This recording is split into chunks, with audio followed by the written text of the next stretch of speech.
បាទជំរាបសួរបងប្អូនបាទឥឡូវនេះមកឈុតទៀតហើយបានមកឈុតទៀតហើយគឺប្រព័ន្ធហ្គាសរថយន្តបាទប្រព័ន្ធហ្គាសរថយន្តឈុត Super Gold បាទឥឡូវនេះគឺយើងរៀបចំមួយឈុតទៀតហើយដើម្បីបំពាក់ជូនអតិថិជនបាទឥឡូវគឺអតិថិជនគាត់បានមកដល់ហើយគឺគាត់យកនៅកញ្ចប់ឈុតហ្គាស Super Gold បាទគាត់រៀបរយឲ្យបានមុនប្រជុំតែម្ដងបាទដើម្បីក្នុងឱកាសបុណ្យប្រជុំបិណ្ឌនេះគាត់ធ្វើដំណើរទៅស្រុកទៅស្រែអីបានសន្សំចៃបានច្រើនបងប្អូនបាទហើយសម្រាប់រថយន្តបងនេះគឺជាប្រភេទរថយន្ត Toyota Tacoma បាទប្រភេទ6 cylinder បាទ6ម៉ាស៊ីនបាទក្រុមការងារយើងក៏បានរៀបចំនិងបំពាក់ជូនបង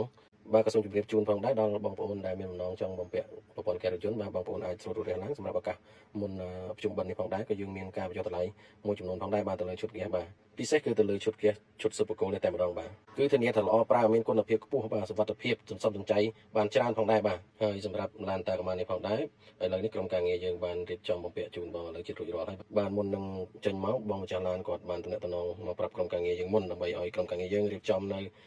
គ្រឿងឧបករណ៍ហ្គាសជាស្រេចគាត់គ្រាន់តែមកដល់យើងរៀបចំបំពាក់យកតែម្ដងបាទដូច្នេះសូមបងប្អូនវឹកឡើងបាទចំនួនឈុតហ្គាសយើងបញ្ចុះតម្លៃមុនប្រជុំនេះមានចំនួនកំណត់បាទរួចរាល់ឡើងបាទ